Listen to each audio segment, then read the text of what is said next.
সাগরে ভয়ঙ্কর গর্জন নৌবাহিনীর।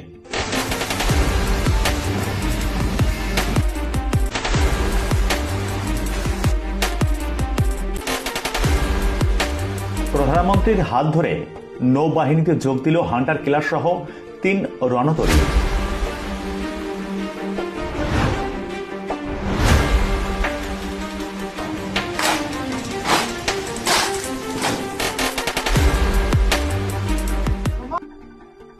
সাগরে শক্তি বৃদ্ধি।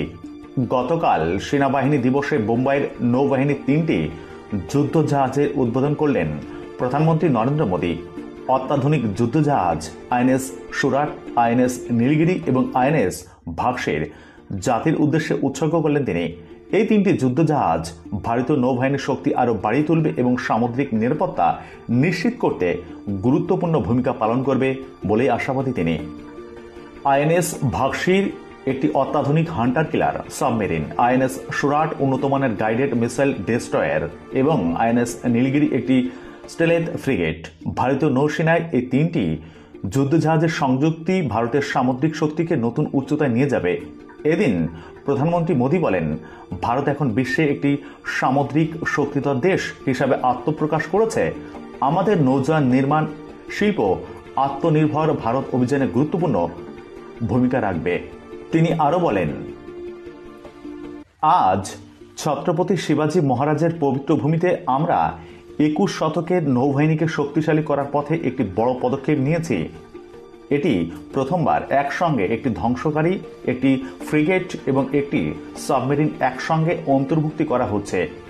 আইএনএস ভাগশির কালাভরি ক্লাস প্রজেক্ট ৭৫-এর অন্তর্ভুক্ত।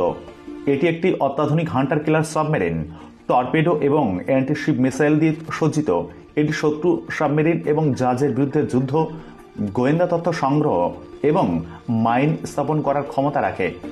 বিশেষজ্ঞরা মনে করছেন এটি ভারতের সামুদ্রিক আধিপত্যকে শক্তিশালী করবে এবং চীন ও পাকিস্তানের মতো প্রতিপক্ষদের বিরুদ্ধে একটি শক্তিশালী প্রতিরোধ ব্যবস্থা হিসেবে কাজ করবে।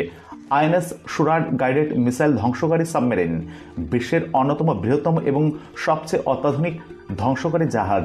এটি ৭৫% দেশীয় উপাদান দিয়ে তৈরি এবং অত্যাধুনিক অস্ত্র, সেন্সর প্যাকেজ ও উন্নত নেটওয়ার্ক কেন্দ্রিক ক্ষমতা নিয়ে সজ্জিত।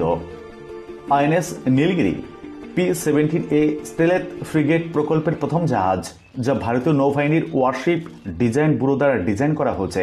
এটি উন্নত বাঁচানোর সক্ষমতা, সি কিপিং এবং স্টেলথ বৈশিষ্ট্য সহ পরবর্তী প্রজন্মের ফ্রিগেটগুলির অন্যতম।